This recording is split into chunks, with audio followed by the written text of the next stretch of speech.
ভাইয়া, তুই চকলেট দেবার কথা বলে আমাকে তোর ঘরে নিয়ে এসেছিস কেন? কোথায় আমার চকলেট? আমার প্রশ্ন শুনে আমার বড় ভাই শুভ খানেক অদ্ভুতভাবে হেসে ফেলল।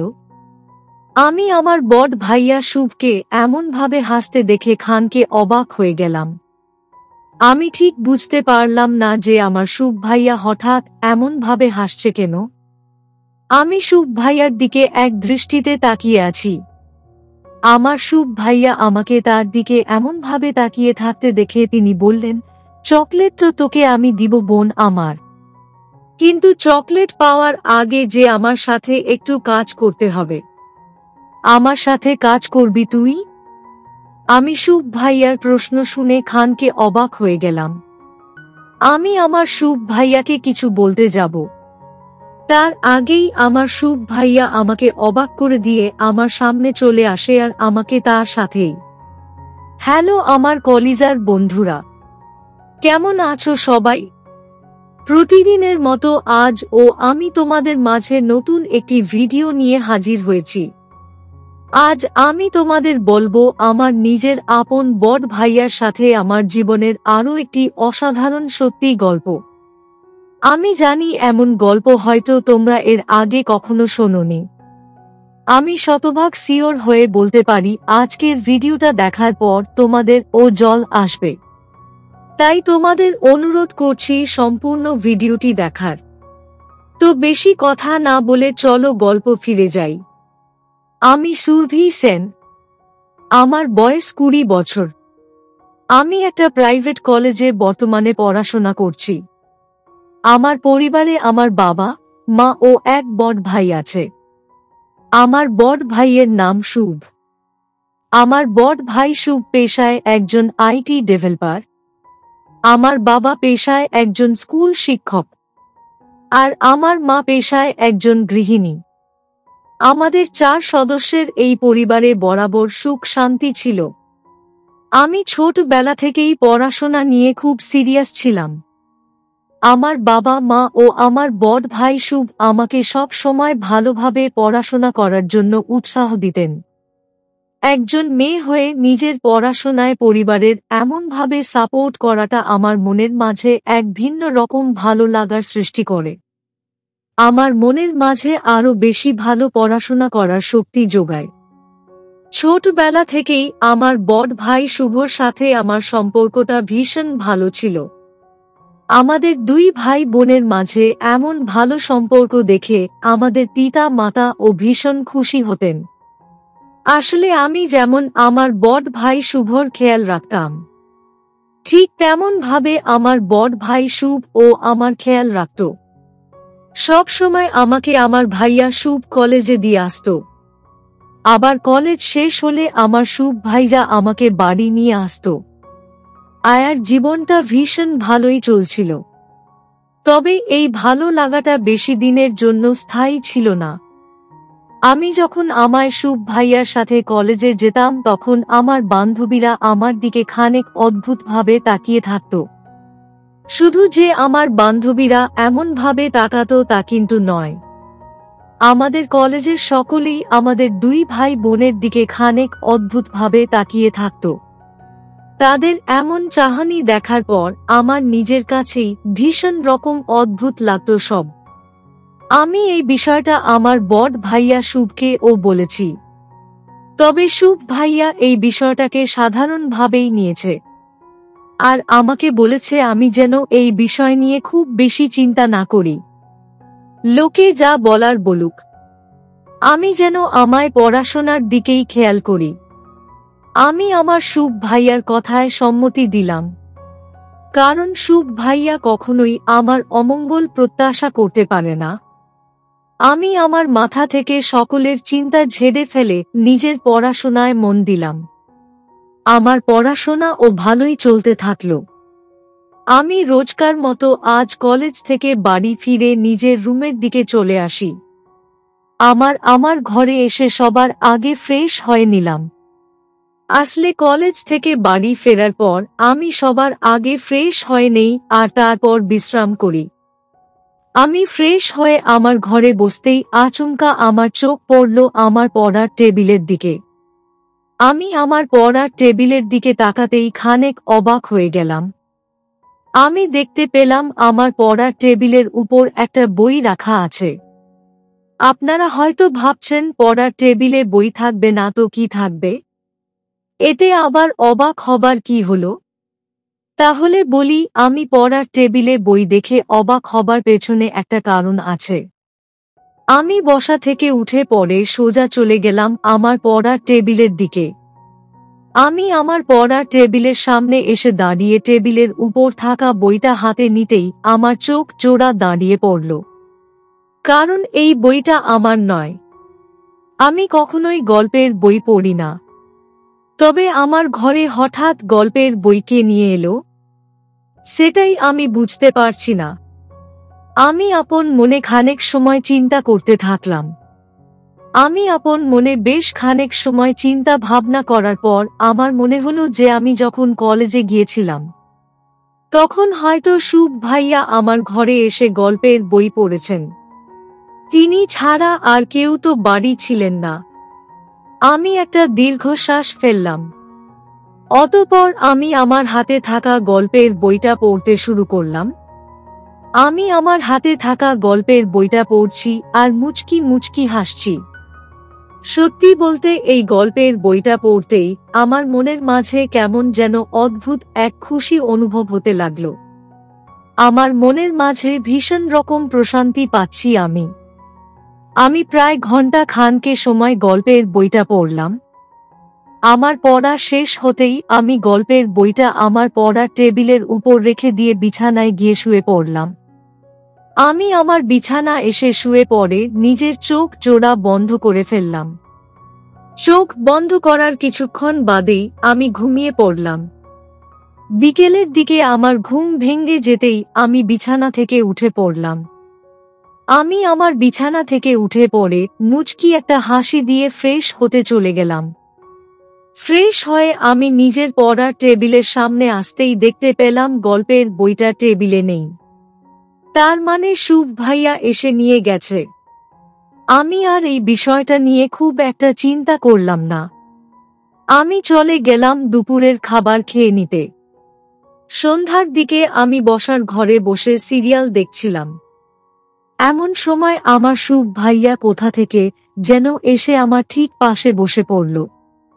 শুভ ভাইয়া আমার পাশে বসে পড়ে আমার দিকে তাকালো।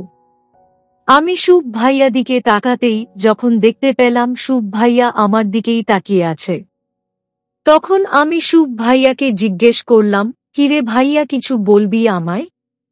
আমার প্রশ্নের জবাবে আমার শুভ ভাইয়া আমার দিক থেকে চোখ নামিয়ে নিয়ে মুচকি হেসে বলল, আরে না, তেমন কিছু না বোন আমার, এমনিতেই তাকিয়েছিলাম তোর দিকে। ভাইয়ার কথাটা শেষ হতেই আমি শুভ ভাইয়াকে জিজ্ঞেস করলাম, আচ্ছা ভাইয়া, তুই কবে থেকে আমার গল্প পড়া শুরু করেছিস? মানে কাজ কর্ম রেখে এখন তোর শখ হয়েছে গল্প পড়ার? আমার কথাটা শুনে আমার শুভ ভাইয়া খানকে সময়ের জন্য নিশ্চুপ হয়ে গেল। শুভ ভাইয়াকে এমনভাবে নিশ্চুপ হয়ে যেতে দেখে আমি খানিক অবাক হয়ে গেলাম। আমি আমার শুভ ভাইয়ার দিকে এক দৃষ্টিতে তাকিয়ে আছি। আমার শুভ ভাইয়া খানকে সময় নিশ্চুপ থাকার পর আমাকে বলল, আসলে সুরভি, সারা দিন কাজ কর্ম নিয়েই ব্যস্ত থাকি।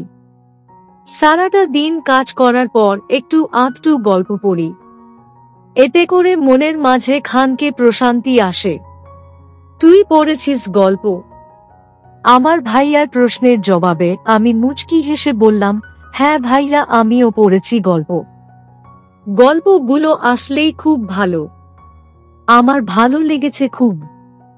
আমার কথাটা শেষ হতেই আমার শুভ ভাইয়া আমার দিকে তাকিয়ে হেসে ফেলল। শুভ ভাইয়াকে হাসতে দেখে আমার ও হাসি চলে আসলো। আমি আর আমার শুভ ভাইয়া খানেক সময় হাসাহাসি করার পর একসাথে বসে খানেক সময় সিরিয়াল দেখে নিলাম। আমি আর শুভ ভাইয়া সিরিয়াল দেখছি তো ঠিক আছে, তবে আমি খেয়াল করতে পারছি যে শুভ ভাইয়া আমার দিকেই বার করে তাকাচ্ছে। আমি শুভ ভাইয়ার এমন চাহনির মানেটা ঠিক বুঝতে পারছি না। যদি তিনি আমাকে কিছু বলতে চায় তবে তা সে বলে পারে, কিন্তু এমন ভাবে কিছু না বলে আমার দিকে বারবার তাকানোর মানেটা কি? আমি শুভ ভাইয়ার চাহনিটা বুঝতে পেরেও নিশ্চুপ হয়ে থাকলাম। আমি নিশ্চুপ হয়ে সিরিয়াল দেখা শেষ করে নিলাম। রাত 10টা বেজে যেতেই আমার বাবা বাড়ি ফিরে আসলো। বাবা বাড়ি ফিরে আসতেই আমরা সোজা চলে গেলাম রাতের খাবার খেয়ে নিতে। রাতের খাবার যদিও আমি সব সময় আমার পরিবারের সাথেই খেয়ে থাকি, আর আজ ও সেটাই হলো। রাতের খাবার খাওয়া শেষ করে আমি চলে গেলাম আমার নিজের ঘরের দিকে। আমি আমার ঘরে এসে কিছু সময় বসে থাকলাম। আমি কিছু সময় বসে থাকতেই আচমকা আমার বড় ভাই শুভ আমার ঘরের সামনে এসে দাঁড়িয়ে আমাকে ডেকে বলল, সুরভি বোন, আমার চকলেট খাবি না? তোর জন্য আমি চকলেট নিয়ে এসেছি। শুভ ভাইয়ার মুখে চকলেটের কথাটা শুনতেই আমার মুখে মুচকি হাসি চলে আসলো। আসলে আমি ছোটবেলা থেকেই চকলেট অনেক বেশি পছন্দ করি। চকলেটের কথা শুনতেই আমার মনের মাঝে খুশির বয়ে যায়। আমি আমার শুভ ভাইয়ার দিকে তাকিয়ে বললাম, ভাইয়া, সত্যি তুই আমার জন্য চকলেট নিয়ে এসেছিস? আমার কথাটা শেষ হতেই আমার শুভ ভাইয়া আমাকে বলল, হ্যাঁ রে বোন, আমার সত্যি নিয়ে এসেছি। কিন্তু চকলেট নেয়ার আগে আমার একটা কাজ তোকে করে দিতে হবে। শুভ ভাইয়ার কথাটা শুনতেই আমার মুখটা গোমড়া হয়ে গেল। কারণ আমার শুভ ভাইয়া সব সময় আমাকে চকলেট দেওয়ার কথা বলে আমাকে দিয়ে কাজ করিয়ে নেয়, যেটা আমার একদমই ভালো লাগে না। আমার কথা হচ্ছে, আমার জন্য উপহার নিয়ে আসলে সেটার জন্য আমাকে কেন তার সাথে কাজ করতে হবে? আমি মুখ গোমড়া করে দাঁড়িয়ে আছি।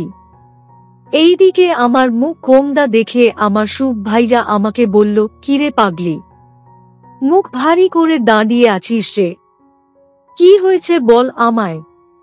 আমি এবার শুভ ভাইয়াকে বললাম, কেন মুখ ভারী হবে না, বল আমায়। সব সময় তুই আমাকে দিয়ে কাজ করিয়ে নিস, শুধুমাত্র আমি চকলেট পছন্দ করি এই অজুহাত দিয়ে। এটা তো ঠিক কথা নয় ভাইয়া। আমার অভিমানী কণ্ঠে বলা কথাটা শুনে আমার বড় ভাই শুভ হেসে ফেলল। আমার বড় ভাইয়াকে আমি এমনভাবে আবার ও হাসতে দেখে বললাম, কি হয়েছে ভাইয়া তোর?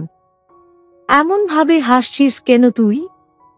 আমার প্রশ্ন শুনে শুভ ভাইয়া হেসে হেসে আমাকে বলল, কেন আমি হাসছি সেটা তোকে পরে বলবো, এখন তুই আমার সাথে চল তো।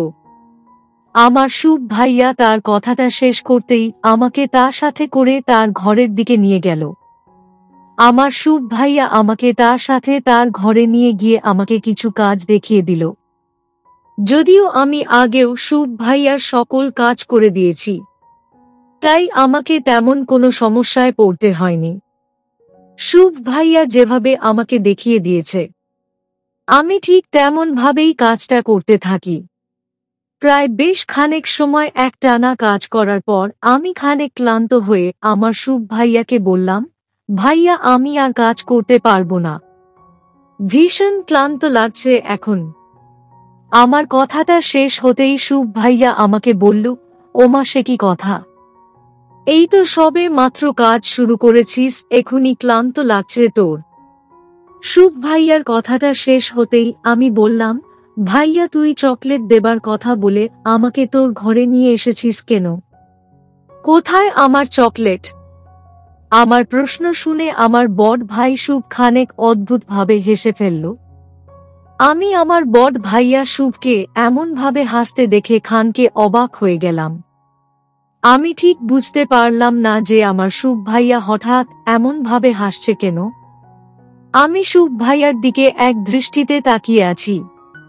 আমার শুভ ভাইয়া আমাকে তার দিকে এমনভাবে তাকিয়ে থাকতে দেখে তিনি বললেন, চকলেট তো তোকে আমি দিব বোন আমার, কিন্তু চকলেট পাওয়ার আগে যে আমার সাথে একটু কাজ করতে হবে। আমার সাথে কাজ করবি তুই? আমি শুভ ভাইয়ার প্রশ্ন শুনে খানকে অবাক হয়ে গেলাম। আমি আমার শুভ ভাইয়াকে কিছু বলতে যাব, তার আগেই আমার শুভ ভাইয়া আমাকে অবাক করে দিয়ে আমার সামনে চলে আসে আর আমাকে তার সাথেই কাজ করতে বলে। আমি আর কি করব? আমার একমাত্র বড় ভাই বলে কথা। তার কথা মতো তাকে একটু সাহায্য করব না এমনটা তো আর হতে পারে না। তাই আমি আমার বড় শুভকে সাহায্য করতে লাগলাম। আমি আমার বড় ভাই শুভর সাথে বসে কাজ করছি আর গল্প করছি। শুভ ভাইয়ার সাথে বসে এমনভাবে কাজ করতে আমার ভীষণ ভালো লাগে। আমি শুভ ভাইয়ার সাথে বেশ খানিক সময় ধরে গল্প করে সকল কাজ শেষ করলাম। আমার কাজ শেষ হয়ে যেতেই আমি আমার শুভ ভাইয়ার দিকে তাকিয়ে বললাম, আমার কাজ তো শেষ হয়েছে ভাইয়া, এখন আমার চকলেট আমাকে দে। আমার কথাটা শেষ হতেই শুভ ভাইয়া অনেকগুলো চকলেট বের করে আমার হাতে দিল। আমি আমার শুভ ভাইয়ার দেয়া সকল চকলেটগুলো নিজের হাতে পেয়ে ভীষণ খুশি হলাম। সত্যি বলতে আমার শুভ ভাইয়া অনেক ভালো একজন মানুষ। তিনি জানেন আমি কিসে খুশি। আমি চকলেটগুলো নিয়ে সোজা আমার ঘরে ফিরে আসলাম। আমি আমার ঘরে ফিরে এসে বিছানায় শুয়ে আছি আর আপন মনে শুভ ভাইয়ার কথা ভাবছি। সত্যি শুভ ভাইয়ার মতো ভালো মানুষ হয় না। অতঃপর আর কি, আমি আমার শুভ ভাইয়ার সাথে সব সময় এমনভাবেই কাজ করতে থাকি। আর শুভ ভাইয়া আমাকে সব সময় চকলেট উপহার দেয়। আমি এখন অনেক খুশি। তো বন্ধুরা, এই ছিল আমার নিজের আপন বড় ভাইয়ার সাথে আমার জীবনের একটি সত্যি ঘটনা। তোমাদের কেমন লাগলো আজকের গল্পটা? অবশ্যই কমেন্টে জানাবেন। প্রিয় বন্ধুরা, আজকের ভিডিওটি এখানেই শেষ করলাম। যদি আমাদের ভিডিওটি আপনাদের ভালো লেগে থাকে তবে একটা লাইক করবেন এবং চ্যানেলটি সাবস্ক্রাইব করবেন। আজকের জন্য আপনাদের কাছে বিদায় নিচ্ছি। দেখা হবে আগামীকাল নতুন একটি ভিডিও নিয়ে। সে পর্যন্ত সবাই ভালো থাকবেন। ধন্যবাদ।